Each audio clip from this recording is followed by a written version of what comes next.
No dia 18 de fevereiro, a PGR denunciou o ex-presidente Jair Bolsonaro por golpe de Estado, abolição violenta do Estado Democrático de Direito e organização criminosa.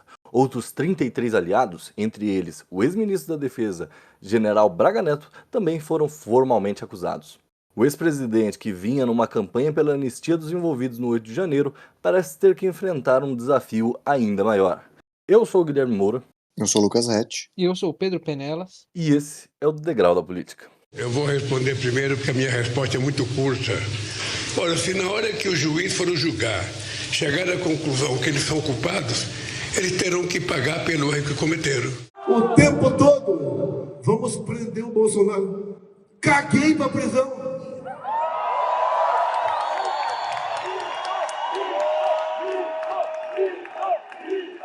Agora, hoje, talvez entre o dia 19 e dia 20 de fevereiro, o Moraes abriu a delação do Mauro Cid, né? O ex-ajudante de ordens do presidente que abriu a boca, né? Abriu o bico de todo o esquema. E a gente tava conversando em off do porquê que não rolou, né? Tipo, o que deu errado, com vários fatores, né? O não apoio do exército, não apoio americano, não isso, não aquilo. Mas existe um quê de... E eu até falei, pô, o Mauro Cid é muito bunda mole, bicho. Você vê no vídeo, nossa, ele é um cagão, assim, ele tá apavorado, sabe? Meio atrapalhado, meio tipo... E todo o plano, né? Quando a gente... Tudo que saiu da mídia sobre o plano é uma coisa super esquisita, assim, cheio de atrapalhadas, disso, daquilo. Não tinha como dar certo, né? Não era um grupo, assim, articulado, igual 64, pra tipo, não, vai rolar. Não é esses caras, né? É muito zoneado. E ele falando, o Mauro Cid falando, ficou muito triste que o capitão ficou rico e ele não. Sim, sim. Mas, pra começar falando disso, era um momento que o Bolsonaro tava surfando na onda. Antes de vir essa denúncia. Ele já esperava, o PGR tava dizendo que não, que ia dar tudo certo. Mas nessa baixa popularidade do Lula, ele começou já a falar: se eu voltar pra presidência, eu vou deixar a OMS, não sei o quê. Tava, né, grandão na dele. E me veio imediatamente a imagem daquele cara que comemora o gol antes no estádio. Ele sempre faz isso. Ele sempre fala: não, eu não sei o quê, que eu vou voltar e você, o Alexandre de Moraes é um desgraçado, o Lula é um corrupto. Aí, pá, foi isso. E agora ele tá acuado de novo. Ele falou hoje Bolsonaro na prisão, caguei. Ele falou isso aí. Falou que não liga, Ele tal, já tal. baixa o tom, ele se perde. Mas sabe o que me lembra esses caras? Lembra de um episódio do The Office? O Stanley é desrespeitoso com o Michael. Aí ele, tipo, no final do episódio, assim, o Michael fala bravo na frente de todo mundo, tipo, vai todo mundo embora, menos o Stanley. Aí você acha que ele vai dar, tipo, uma bronca, assim, tipo, chefe macho. Aí chega na hora ele começa a lacrimejar, sabe, a chorar. Não parece meio isso? Tipo, é todo mundo muito machão, mas depois fica os caras meio acuado, meio derrotado. É meio, assim, eu lembro de uma vez ver Momentos de Foucault, né? Um cara falando que, não lembro qual dos textos do Foucault, que ele fala que tomar o poder é tomar o poder. Parece óbvio, mas se você vai dar um golpe, você precisa agir como se você fosse dar um golpe, né? Essa postura que foi adotada, e isso já é esquisito até na cronologia dos eventos, né? Porque eu fico com a impressão, por tudo que tem sido divulgado, os depoimentos, o inquérito da PF, a denúncia da PGR, de que eles estavam tentando, de alguma forma, provocar uma violenta emoção. Isso podia ser pelo assassinato das autoridades, como foi divulgado lá o plano de sequestro e assassinato do Alexandre de Moraes, envenenamento do Lula e do Alckmin, ou pelas manifestações na porta dos quartéis, talvez a expectativa de que isso se alastrasse para outros lugares do Brasil com um número maior de adeptos, enfim. Parecia eles tentarem encontrar alguma alternativa para justificar uma intervenção via garantia da lei e da ordem e decretar novas eleições, ou enfim, dar elegibilidade para o Lula, para o Alexandre, enfim. Parecia um plano montado para atuar em cima dessa ideia de que o país ia se tornar ingovernável, porque os ânimos estavam muito exaltados. Mas, assim, contar muito com coisas que você não controla, né? Assim, a exceção do plano frustrado, tentativa de assassinato das autoridades, que por si só já é muito difícil, você imaginar... Mais do que isso, era só um plano, né? Eles só pensaram nisso, eles não viabilizaram nada. Exato, e assim, você vai contar com aquele monte de gente na porta do quartel, de que aquilo vai se transformar num movimento mais organizado e articulado, para, sei lá, impedir, por exemplo, a passagem de caminhões para cidades importantes do país. Você depende muito dos outros e muito pouco de você, né? Sendo que você está na presidência da República. Você tem os meios de ação, para articular de outra forma. Claro, ainda bem que não deu certo, ainda bem que a gente tá falando de um exército meio galeônico, de que nenhum desses caras é particularmente brilhante, mas assim, além de tudo isso, a gente volta no ponto inicial, o que me chama muita atenção é como as Forças Armadas também ficaram numa postura de apoio indireto, né? Parecia que todo mundo queria dar um golpe, todo mundo queria dar o golpe, mas ninguém queria ser o protagonista. O Bolsonaro queria que desse um golpe pra ele, as Forças Armadas queriam que desse um golpe pra ela, e os apoiadores queriam que desse um golpe, mas ninguém dava o golpe. Então, assim, fica um compasso de espera de todo mundo. Ficou vai, não vai, né? Exato. Ficou um deixa que eu deixo, eles tomaram o gol. Né? Quem foi de verdade foi a galera do Rio de Janeiro, né? Que ficou naquela porra assim, ninguém vai, a gente vai, né? Exato. Mas também foi uma coisa meio assim, sabe? 5.000 pessoas correndo pra ter poderes, né? Não, ninguém. A grande realidade é que, em momento nenhum, o Estado brasileiro ficou ameaçado naquele momento. E eu concordo com isso, eu adiciono uma coisa a mais. Eu acho que é mais do que não querer tomar protagonismo, é você não tomar ferro depois. Porque, por exemplo, você falou a questão dos caminhões, o Mauro Cid fala que, quando falaram, não faz isso não, porque senão a economia vai ser ruim, aí vai ser ruim pra minha imagem. Aí o Bolsonaro precisa de uma minuta, sabe? Aí precisa de declarar um estado de sítio. Meu irmão, golpe, cara. Você pega um tanque, sai do Rio de Janeiro e vai pra Brasília, tá ligado? Não, mas isso é uma tradição da política brasileira, de você justificar juridicamente o golpe, né? O 10 de novembro de 37, Getúlio, no anúncio do golpe, já traz uma carta magna, outorgada pelo Francisco Campos, e o próprio Francisco Campos, que depois aparece no AI-1 e AI-2, né? Ele é o redator do AI-1 e AI-2, que é uma loucura, né? O AI-1 é um texto acima de uma Constituição que era de 46, mas só tem uma nova Constituição em 67. Então o Brasil gosta dessa... O Brasil tem muito advogado. Até para dar golpe, você precisa de um advogado. O Brasil tem muito doutor, né? Muito doutor. Funcionário, muita país de bacharel dá nisso, né? Até para dar golpe, que você vai romper com a ordem institucional, você quer um parecer jurídico para esse rompimento. Você precisa de um puta discurso do Raniero Mazzilli pra poder fazer alguma coisa. Fazer dar um golpe, A propósito de matar o Alexandre, era através de uma causa assim, acidental, sabe? Uma causa conjunta, assim, sabe? Eu tinha entendido que eles queriam fazer parecer um crime comum. O que seria, assim, é o pior. Se eu tivesse nessa reunião, eu ia falar assim, o pior plano que eu já ouvi na minha vida. Assim, então vamos contratar um malandro pra roubar o telefone dele. Tipo assim, parecia que, sabe, o cara foi assaltar eles pra levar o celular e matou o Alexandre de Moraes. Né? Assim, não, ia ser. E é a melhor história pra mim, que é o cara do táxi. Esse cara pra mim é o melhor personagem do golpe.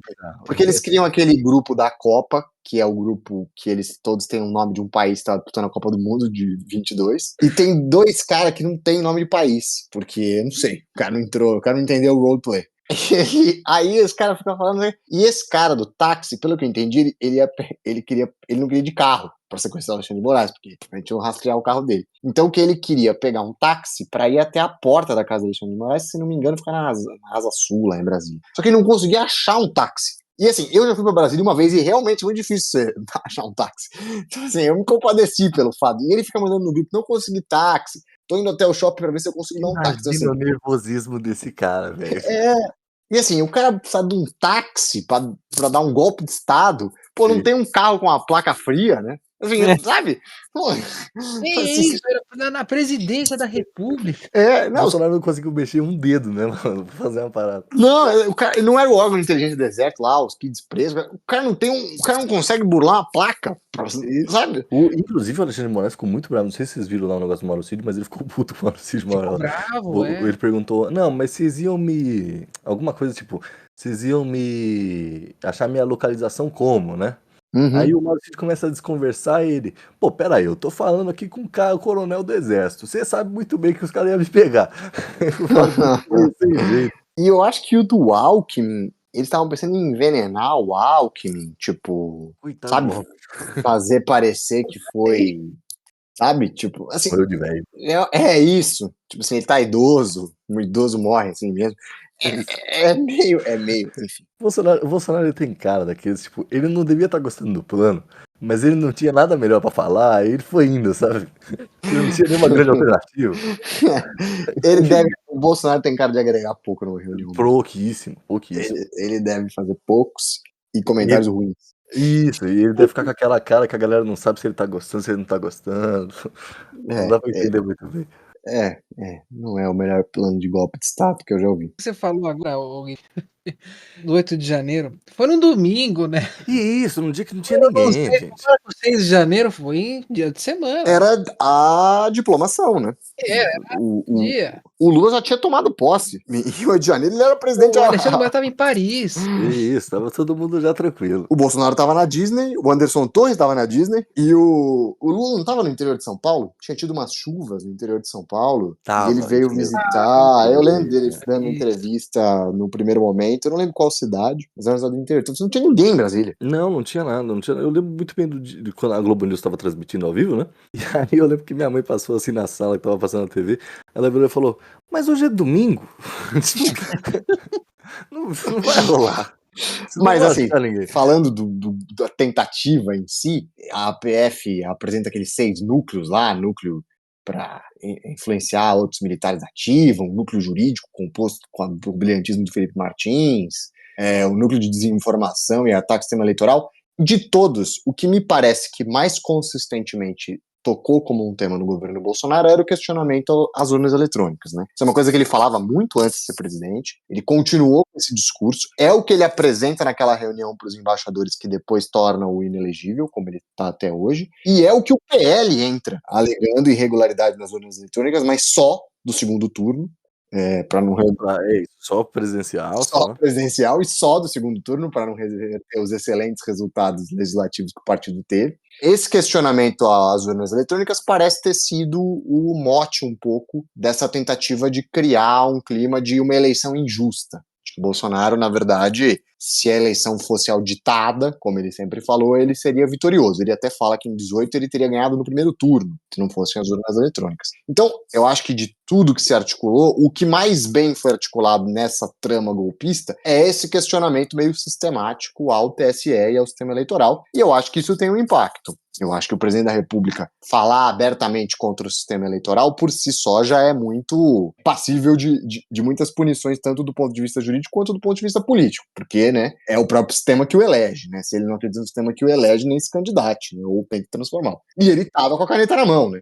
E tem a própria questão do relatório que foi apresentado pelas Forças Armadas, que não conseguiu comprovar fraude nas urnas eletrônicas, né? Então, assim, o próprio exército... Na delação do Mauro Cid deixa isso muito claro, assim, tipo, o exército não achou nada e por isso eles não apoiaram. Era uma farsa, né? Era uma farsa. Era assim, era nada, era um balão de ensaio, porque quando você vai ver, as urnas aferiram o que o brasileiro votou. E é um movimento muito parecido com o do Trump, né? O Trump não reconhece a derrota em 20.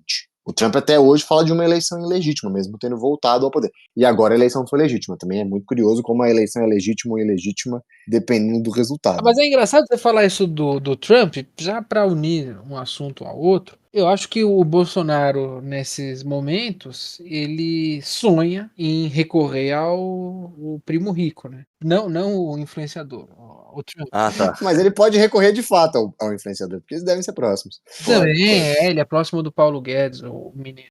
Mas nessa de que recorrer aos Estados Unidos, também uma coisa que não vai dar em nada, mas o Bolsonaro gosta de comprar coisas que Não vão dar em nada.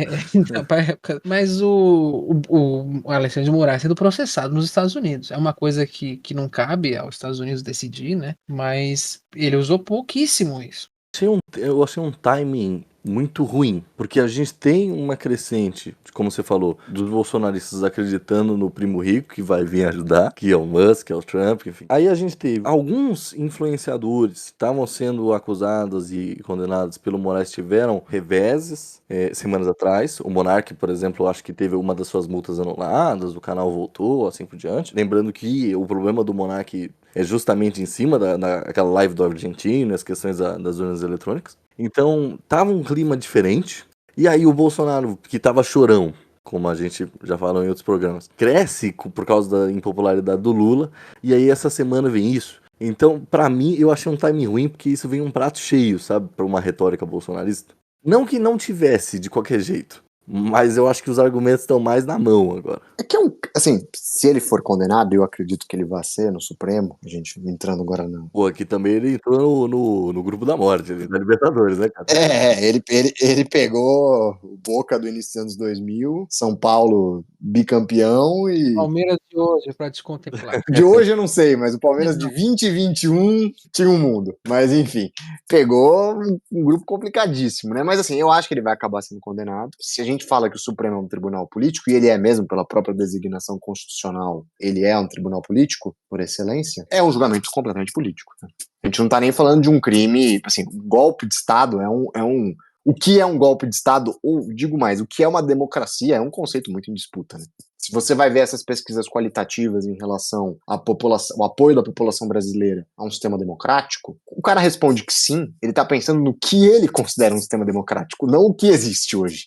Então, assim, essa separação entre o que o cara responde e o que ele pensa que é uma democracia, acho que explica um pouco essa percepção, porque o eleitor bolsonarista, principalmente o eleitor bolsonarista mais fiel, ele vai considerar que as acusações são todas infundadas. E não existe inquérito, não existe relatório, não existe testemunho que vá mudar essa opinião. Sempre vai se tratar como, em última instância, ele estava combatendo um sistema injusto, ele sabia que a eleição era ser fraudada. Então, assim, em termos discursivos, a condenação dele pela primeira turma do Supremo pouco altera a materialidade dele em termos eleitorais. Assim, o eleitor bolsonarista vai continuar identificado com ele e com aquele grupo político. Eu acho que o que pode ter de efeito, se a gente está levando em consideração Bolsonaro condenado, é como as alianças que podem se formar para uma candidatura alternativa dentro dessa direita vão acontecer, né? Tarcísio, como a gente já falou em muitos programas aí, cenário para 2026, que a gente sempre volta, ele ganha esse novo fator, que é os governadores, o quanto eles vão se apoiar na imagem de alguém que pode ser condenado por um crime de tentativa de abolição do Estado Democrático de Direito. Claro que eles não podem desprezar o apoio do Bolsonaro, ele é extremamente popular, e o Bolsonaro se opondo a pessoas do próprio campo político é um suicídio para o candidato. Mas, ao mesmo tempo, o Tarcísio quer ser presidente da República, se não em 26, em 30, e tantos outros candidatos que se despontam querem a mesma coisa. Esse cálculo começa, talvez, pender para um apoio mais distanciado do Bolsonaro, caso ele seja condenado e preso, né? Então, politicamente, para a base muda pouco, mas partidariamente muda. Eu fiquei pensando bastante nisso. O que o Tarcísio faz? Porque se ele apoia o Bolsonaro, como ele tá fazendo já, ele já falou, não é isso, não sei, bababá, talvez ele perca o eleitor mais moderado. Agora, se ele vai contra o Bolsonaro, ele perde aqueles 30% de bolsonarista. Ele ficou numa encruzilhada mexicana ali, né? E se ele ficar, como ele está, no momento ele está mais favorável ao Bolsonaro, eu fiquei pensando, pô, talvez agora ele se reorganize pra só ir em 30 mesmo. Porque aí talvez já baixa a poeira e tal. Ainda que eu discorde de você, Lucas, eu acho que o Bolsonaro não será preso. Acho que não. Ainda que, tipo, ele tem todos os motivos para ser, mas, como você mesmo disse, isso vai ser um julgamento político. E eu acredito que existe sim um cálculo de que, olha, se ele for preso, a retórica para ele fica muito melhor do que se ele não for. Fica melhor até em comparação quando era o Lula. E o crime que o Lula foi condenado e depois absolvido era de corrupção, né? Que é um crime muito diferente de novo, golpe de Estado. Golpe de Estado é um crime político. O Bolsonaro está sendo condenado porque ele tentou salvar a nação do Lula, cara. Aquele bolsonarista que às vezes, não ligo mais, aí a gente não adianta nada a gente ir apoiar o cara que também não muda nada, talvez ele volte, tá ligado? Uhum. Talvez ele olhe e fale, nossa, eu não tenho um furor bolsonarista, né? Talvez o Bolsonaro vire um mártir que ele tanto almejou virar. Agora eu acho que ele não quer mais tanto. O Guilherme tava falando dessa base do Tarcísio, né? Mas é interessante porque é um cara que é muito influente, não diria que é um cara que dá as cartas no Congresso, mas que é um influenciador da política, que é o Nicolas Ferreira, dando apoio ao Tarcísio, dizendo que talvez ele seja realmente a melhor opção para 2026. Então, não sei, ainda não consigo concordar nem discordar dessa sua posição, Guilherme, mas um deles vai estar errado. Outro cara que é um peixe grande, que é um cara que dá as cartas, foi candidato à presidência do Senado em 2023, que é o Rogério Marinho, já está defendendo o Bolsonaro com unhas e dentes, falando em julgamento numa câmara de gás, jogo de carta marcada. E realmente, essa história de julgar só a primeira turma, tudo bem que a gente imagina quem tenha já contestado essa decisão, mas abre muita brecha para essa decisão ser mais contestada ainda do que já está sendo. E um julgamento que tem Flávio Dino, Alexandre de Moraes e Carmen Lúcia é um prato cheio para uma crítica bolsonarista. Eu acho que ele vai ser julgado pelo pleno, concordo. Acho que o julgamento da primeira turma ainda dá mais margem pra falar de completa parcialidade, jogo de carta marcada. Mas é uma parada, eu acabei de pensar isso, tá? Que eu vislumbro o Alexandre de Moraes fazendo pra dar uma suavizada na opinião pública em cima do STF, se ele anistia a galera, os manifestantes do 8 de janeiro, e só condena esses 33, tá ligado? Não, Altera a dosimetria das penas, pelo menos, né? não digo anistiar, mas assim, tipo, não, beleza, a gente entende que essa galera aqui foi Meio manipulada. manipulada, tal, e aí, sei lá, o cara que quebrou o relógio vai ser condenado por ter quebrado o relógio, mas não por golpe de Estado. E aí a gente condena mesmo os cabeças. Que é o que defende o Múcio, né? E assim, o que eu fico pensando em termos de cálculo político o centrão mais bolsonarista, e que pensa em apoiar uma candidatura desse campo para 2026, pode fazer a conta de que o Bolsonaro pode ser o sacrifício necessário para que você tenha uma candidatura competitiva. Digo no sentido de Bolsonaro impossibilitado de fato de ser candidato, o nome do Tarcísio ou de outra, o nome de preferência desse campo político parece mais óbvio, né? A não ser que eles prossigam repetir a estratégia do Lula em 18, com o Bolsonaro sendo candidato até ser barrado pelo TSE e o vice assumindo, né? Que é uma coisa que eles até já discutiram publicamente.